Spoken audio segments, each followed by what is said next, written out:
Hello again, ladies and gentlemen. I feel like I should need to introduce myself, but here I am again, the doppelganger known as the OmnusI, the master of this particular lair, and, well, your host, as it were.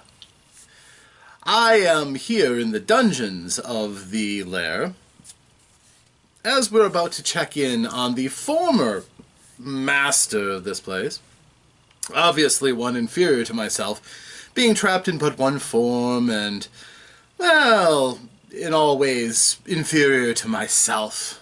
I trapped him, I tricked him, I took his lair while he still lived, and he has been giving me all sorts of information. So I thought that it would be nice for those of you who are interested in... Yes, it's still got the fire. I want to use the hot irons. Yes, very nice. I thought it would be interesting to take this particular episode, I believe they're called, I don't know, and bring them directly down to the dungeons, and perhaps for our mutual amusement, we might interrogate OmnusI and get him to spill some other little tidbit of information. And I thought to grind it all in, I would have, right outside of the very door, this little recording of my own insights for the failure of masterminds such as OmnusI, and what you, who are inspiring evil deeds yourselves, might do for your own villains to promote them and make them a more interesting challenge for the heroes who will eventually try to assail your plans and schemes. So, I am here to talk to you about handling defeat.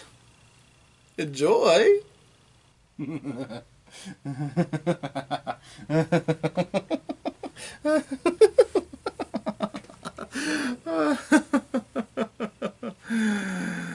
This lair is under new management.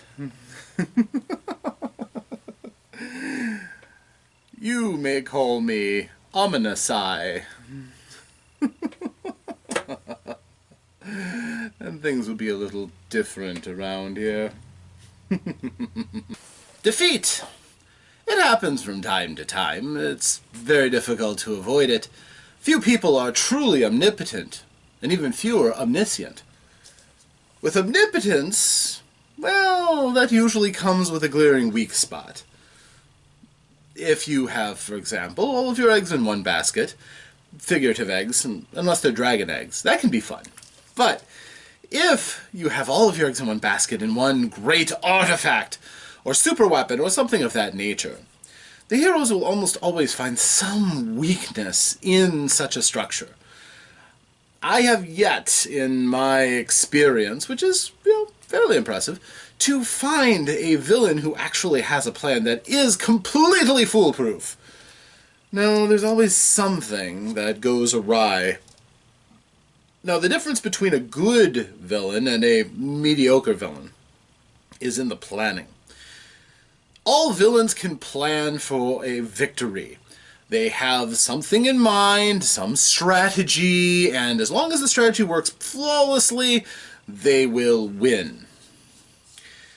It's oftentimes in the meddling of do-gooders and the like that this isn't always going to work. And as a result, villains are often stymied in their efforts. Now, when the plans work perfectly, you're fine. Even the dullest storyteller can plot their way through victory. But when things get thrown in the way, it's how the villains can react that determines if history will remember them as good ones or bad ones. For instance, if you have the aforementioned super weapon, and let's just say the super weapon is a mighty sky fortress, made of, let's say obsidian, with a omnipresent massive ruby that can channel destructive lightnings down, that can incinerate towns and devastate cities. And your villain decides he's going to lair in this fortress and hold the world ransom. He's not interested in ruling so much as demanding that they continually provide him with whatever he wants in order to not have their belongings destroyed and their properties razed by his indestructible fortress. An interesting enough premise, certainly.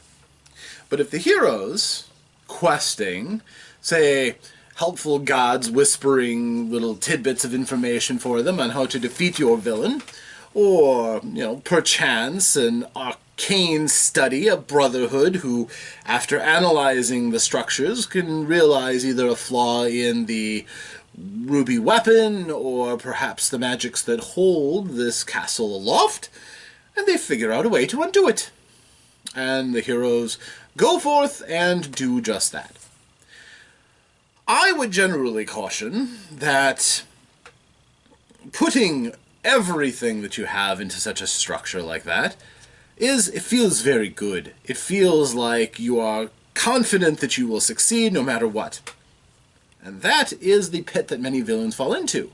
Without a backup plan of any sort, if something should happen in that arrangement, say your weapon stops working or the castle starts falling to the ground, what happens then? A poor villain will go down with the fortress. Crash. Maybe you'll get a good death scene out of it. Perhaps. But generally, your adventure stops there. The heroes win, you lose, everybody remembers your folly. Not a way that a proper villain would want to go. And as a result, the wise villain thinks of alternate plans. They think of what happens if this should happen. Even if it is unthinkable, having backup plans and even redundant plans beyond that becomes a hallmark of a smart villain. And after you failed once or twice, you really learn to understand the usefulness of a backup plan. I myself, I clawed my way up from being just a whelp of a doppelganger, and by various assassinations, betrayals, etc., eventually I put myself into a position where I was able to lay claim to my weapon and take over this lair. Been doing rather well for myself. But even so, do I have backup plans? Well, yes, indeed, I do. Do I have fail-safes? Well, certainly. If the heroes come crashing through my door right now, I have various means of escaping. Of course, I have all of my tricks as a doppelganger. Subverting one of them, becoming one of them, pretending to be a prisoner, a humble, defenseless prisoner who later on can become the murderous doppelganger in their midst. There's so many different ways for one such as myself to overcome that kind of adversity. But we're talking about defeat here. In my case, if my dungeon gets attacked, that's par for the course. I live in a dungeon. Dungeons are designed to be penetrated by the heroes, to some degree or another. Honestly, I'd be rather surprised if they could get down here, however. The dungeon is one of the lowest levels, and this particular level is very well protected, believe me. And I've improved the defenses since OmnusI went down. Even he would have a difficult time with this particular defense. But, more to the case, you have a status where you have succeeded. You have the invincible weapon. But what happens if your invincible weapon gets taken away? What if it gets destroyed? Well, if you want to be that overconfident fool, you may be able to triumph utterly. But if there are any heroes or anybody worthy of the name, they will not stand for such a thing and will seek to destroy and undo you. Eventually, even the common citizenry, the scum of the earth, will rise up and try to overturn you, those who you haven't twisted to your own cause, that is. So, what to do? Well, if you have some sort of a super fortress and massive magical, arcane, or, infernal powers, reserving some of those to defend yourself seems to be a good idea. Obviously, you're truly formidable yourself, and any group of heroes who bursts upon you will be hard put to try to defeat you, but if there's a possibility for that defeat, you should plan for it. For instance, if you wish to relish a bit of combat, if heroes break into your throne room in the fortress, and they move forward to execute their planned attack, well, if you've been doing your job as an overlord, you probably know something about these heroes being the forefront threat to your power. If you haven't studied them and understood what their abilities are and how you can thwart them, you probably don't deserve to have a claim to real power. You clearly don't know what you're doing with it. Now, if you know that the fighter always charges forward and uses his ability to strike many times at a foe, reserving his ability to, quickly heal himself with a special ability. The archer always calls forth his most potent spell to strike at you and then pin you down so that he can continue doing more and more damage. The wizard, of course, loves to throw out his most powerful spell to try to neutralize you in a hurry, or at least put you on the defensive so that you can't effectively fight. And of course, the sneaky fellow who likes to go in the shadows sizing up your kidneys for his blades. Well, you know about all this. But what if they attack what they think is you, but it isn't?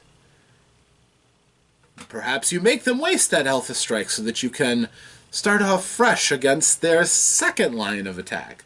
Increases your chance significantly.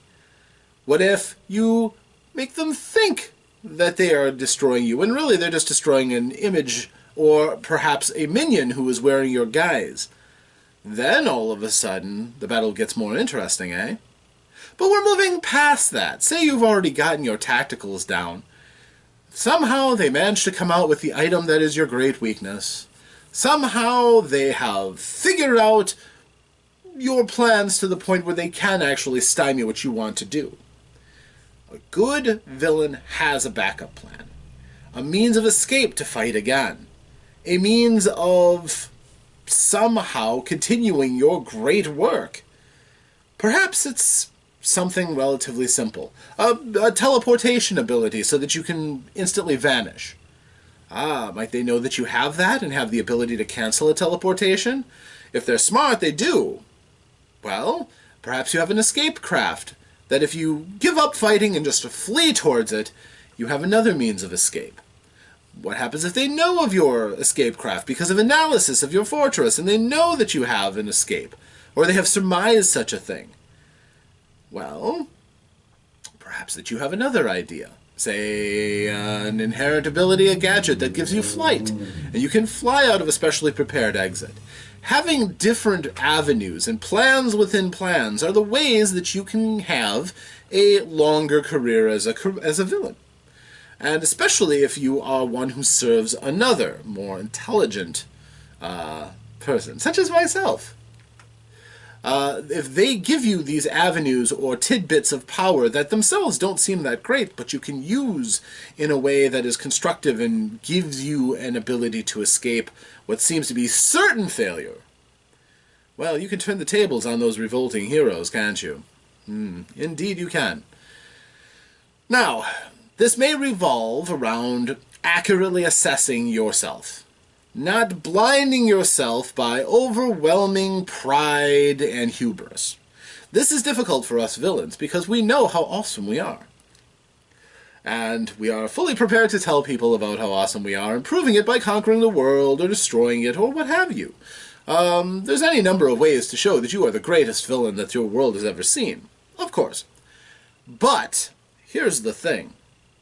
If you don't survive long enough to do that, then you're going to prove yourself to be second fiddle at best at being a true villain who is going to be remembered throughout history. So it makes sense to think about these things in advance to protect your legacy, if nothing else.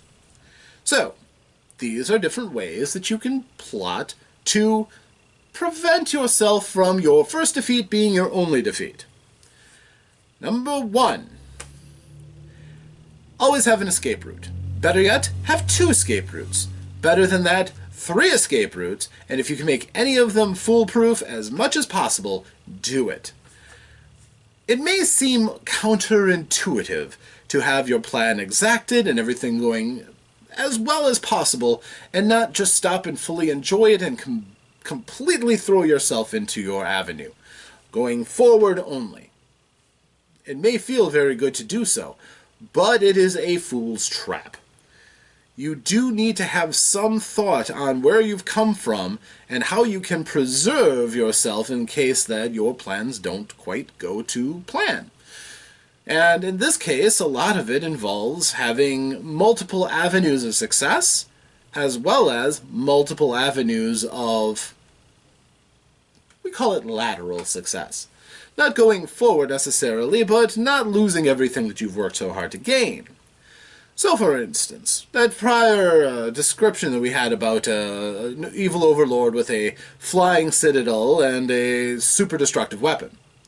If you can take, say, a shard, or you magically learn of the construction of your super weapon, perhaps having lesser super weapons secreted away makes sense. You can then, on a lesser scale, keep your theme going, but still have access to some of that destructive power, if not the optimum, your true super weapon. But instead you have alternate means of exacting revenge or enforcing your will in the case of the loss of your primary. Also, you would be rather foolish not to be able to have some sort of a replica, to be able to reproduce your super weapon if need be, if it gets destroyed or some such. It's just a good idea to have backups if possible. That way the heroes think that they've won, and truly all they've done is show you the weakness of your super weapon so that you can plan around it. That's thinking, and that will really make them regret their victories, which is ultimately the best way of succeeding as a villain. Also, it's not a bad idea to have a variety of disciplines, especially if some of them aren't known to everyone.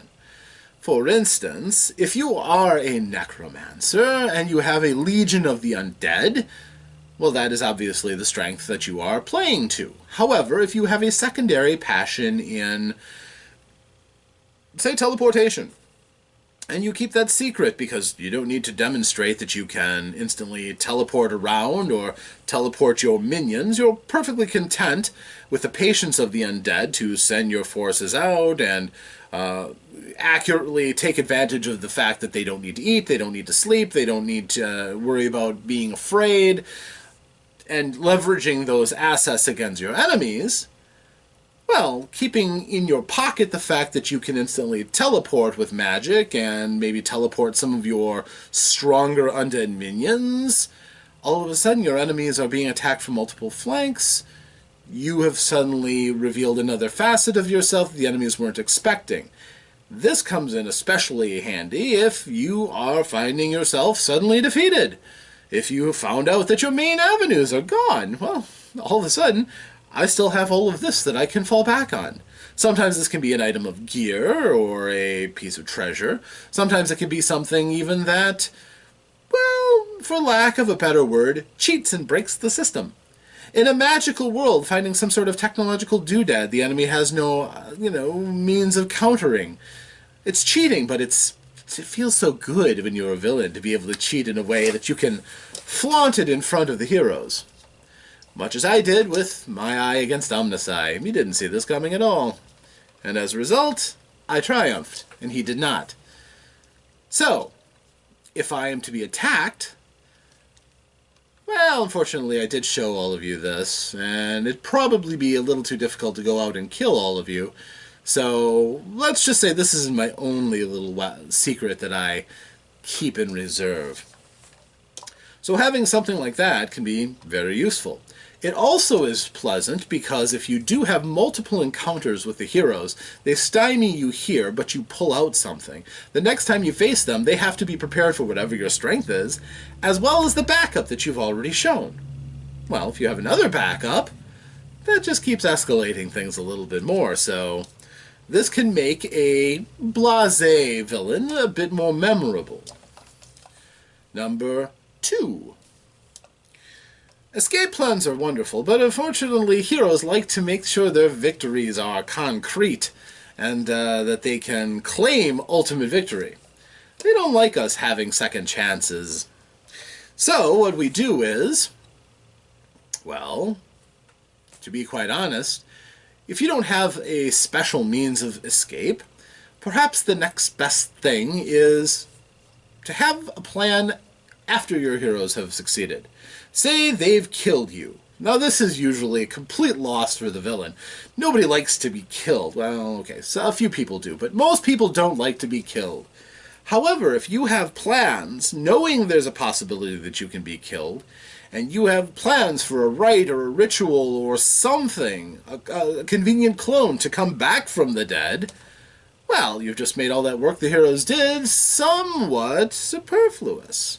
You've taken away the pleasant glow of their victory, and you can come back more angry and bitter and determined than ever to redress the great wrong that was done to you by your death.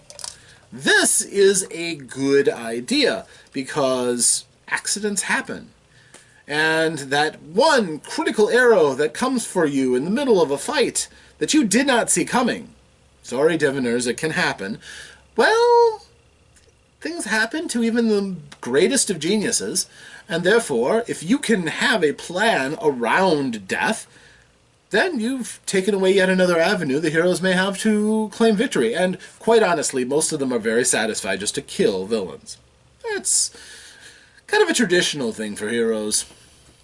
So, with that, if you can take away death and its sting from the equation, the heroes suddenly have their work cut out for them even more. Now, if they don't know that death is not your Achilles heel to start with, they may be satisfied with just foiling your plans and killing you. When you come back, make sure that you have a good monologue prepared. It's just that much more gripping when their look of shock is still fresh on their face, and they cannot believe that you are back to face them again with your maniacal plans.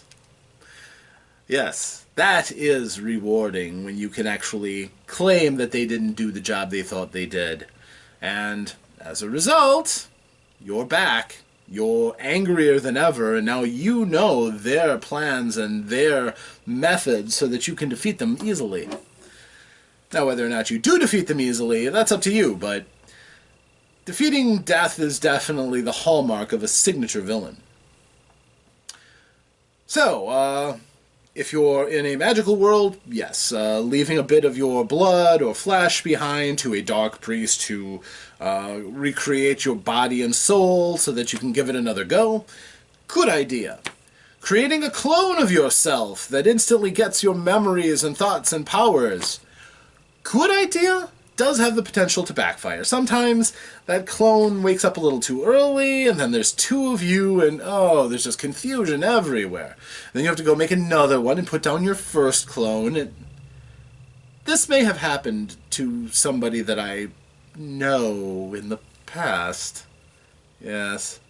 But at any rate, that's another good option.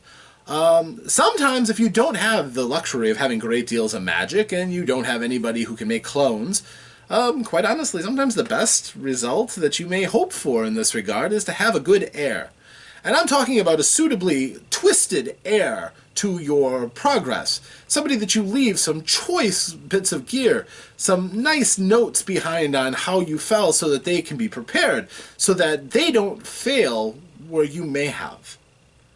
If you have this kind of communication open and you have an heir that's not just a figurehead, a puppet, that does exactly what you say, but is prepared to take over your empire, it's kind of like winning yourself. Your aims are still being met, and you're still making those fools suffer who stood to thwart you. So, yes, having a good heir or, perhaps your entourage prepared to deliver redress upon those who defeated you, is a sufficient plan, certainly, for dealing with abject failure. In addition to that, if you go on to, say, other genres, some genres are notorious for having villains who can't stay dead. For instance, there's an entire group of adventures called superheroes. And in that kind of a situation, death can be extremely flimsy. Rule number one, if the enemy is defeated, if there's no body for the heroes to recover, they're not really dead. They got away somehow. It happens. If they do find a body, the body is probably booby-trapped or something, so that it will be destroyed or fall to pieces or turn to ash or whatever. In that case, they don't have a body. See rule number 1. Now, if they can recover the body, and the body doesn't turn to ash or explode on them, it may have just been a clone or a duplicate. Therefore, they don't have the body of the original villain. See rule number 1. Now, if they have a body, it doesn't turn to ash or explode, and they can conclude that it is the original villain, then it's time for the time clone or alternate clone or some such to step forward. Then they may have a body, but it's not the body of the person that they now have to worry about, so back up to rule number 1. If they have stopped all possibilities of time clones or alternate memory tapes or things like that, and they have the body, and it's proven to be the body of the villain, maybe they can breathe a sigh of relief, or maybe the villain still has his plans going forward that don't really matter if he's dead or not, to get revenge on the heroes. Some backup doomsday plan that still spells doom for your heroes. With something like that, the heroes may realize that their troubles have only just started with the defeat of the villain. This is, to some people, sour grapes, but to a true, proper villain, we understand that villainy does require a certain amount of teeth to it. And if you think that you can defeat us easily, well, if we're a hero-destroying menace of a villain, we really should have some means of making sure that we're respected and feared as is appropriate. So, armed with all of this, your heroes may occasionally defeat your villains, but your villains should make the heroes worry. If the heroes aren't worried and just charge forward unheedingly, they deserve to be defeated. And if, for some reason, your villain wasn't prepared to be defeated, they probably deserved it as well. So, these are just some ideas that you might be able to employ to make sure that your villains are worthy of the challenge that you have undoubtedly planned.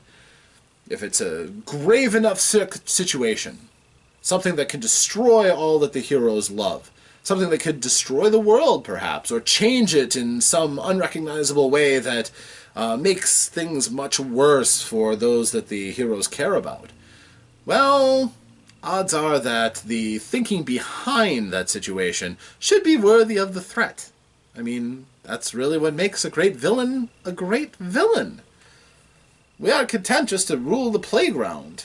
We have to think beyond that and think about ways if we've really been truly bent to a life of villainy, what we can do with that, and how best we can truly be proper villains. So, all of that being said, I think it's time that we go and pay a little visit to our friend OmnusI and watch him get tortured. Doesn't that sound like fun? Yes, indeed. Oh, what's that? Master, I come with bad news. Somehow OmnusI has escaped. He is not in his cell. What do you mean he's not there? He's in a sealed cell, chained up with no means of escape. He's in his own bloody dungeon. He may have realized that he might be defeated sometime and have a fallback. He's seen this episode. Very well, comb the dungeons, get all of the guards, pull down monsters from the 3 prior levels, bring them down here, and... who are monsters who at one point were loyal to him. Alright.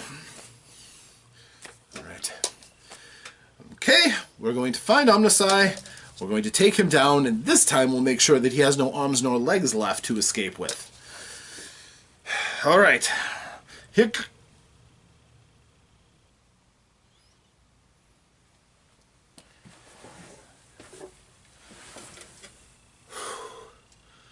I'll have to thank Hadrian for letting me use this. Awfully handy. Yes, always making sure that you have an escape plan is a good idea. From death, as well as from your own dungeons. Back here. Ugh.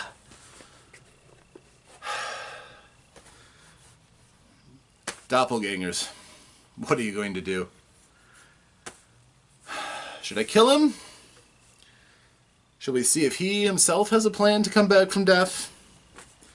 No. No, I think he'll spend a little time in the dungeons and we'll have a little talk. Yeah, shaving off my beard so I looked more like him, that was fairly inexcusable. But what I'll never forgive, and I swear I will genocide every doppelganger in my realm. If I have to listen to that song, my heart will go on one more time. So, I guess we are once more here at the Lair of OmnusI.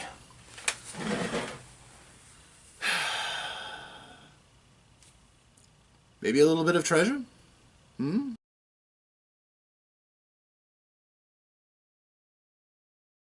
I am OmnusI here once more. And I don't know how long it'll take me to get the smell of doppelganger out of my dungeons. But this might help. This simple wax tower is quite charming, a little sparkly. But you may look at it and immediately guess what its purpose was. It is a candle. It has a wick in it and everything, and it's a candle that I've only burned for a short period of time. You see, this particular candle had the promise of treasure itself. You see, threaded through the wick was a ring. All I had to do was light the candle, let the wax melt down, and we retrieved the ring easily enough. Now, unfortunately, it was not a very impressive ring. It was just a cheap little throwaway doodad. But it had the promise of being something truly special, which we didn't know of until we lit it. So as far as we knew, while it was still unburned, it could have been a very valuable treasure indeed. It occurs to me that innocuous things, such as candles, can be used under the right circumstances to hide valuable treasures. And so, it is a good mental exercise to think of different ways that you can surprise players. By not just, having a doodad such as this that you can put on your gaming table and burn and, let them find a treasure inside. But inside the actual world that you are building, having things such as this. Whereas the party finds a treasure, and all they find is an innocuous yet lovely candle that has a particular shape that they may treat as an ordinary trinket of relatively small estimation, or maybe middling estimation. Perhaps they cast a spell to detect enchantments on their hoard, and lo and behold, this begins to glow. But they wonder to themselves, what would a magical candle do? Not realizing perhaps that there's something in the candle itself that may be the magical item indeed. Its magic suffused throughout the wax so that the detection spell detects the entirety of the candle itself as being magical. Now, all of your usual methods and techniques of, having fun with your players may apply. Perhaps the wax has pockets of poison gas inside, so when it is burned and melted, the gas can escape to injure those who are too close. Perhaps there are other means that thwart people who would chip away with a blade, bypassing the wick, to, say, clusters of a dust that causes blades to instantly turn to rust. You have multiple means using something as simple as a candle to stand in place of something as obvious as a treasure chest. Can be a useful little change of pace for your players. Just a quick thought for you. You have to excuse me a little bit. I just recently broke out of my own jail, so perhaps that little blurb might be good enough for now. Next time I'll have something more elaborate. I am OmnusI, and I'm going to have to figure out what to do with the ominous eye. But I think he might prove useful if we can just come to an accord. Maybe sometime in my jail we'll straighten things out a bit. But I thank you for coming and visiting my lair once again. I've got a bit of house cleaning to do, but never fear. The Lair of OmnusI is back in business, and I will see all of you very soon, I trust. In this case, give yourself 10 lair points, and if you end up playing in a game with me, your own unique magical candle. Perhaps if you light it, something interesting might happen. I promise you won't be bored. Thank you. And once again, I will see you the next time you come to visit me in the Lair of OmnusI. Farewell.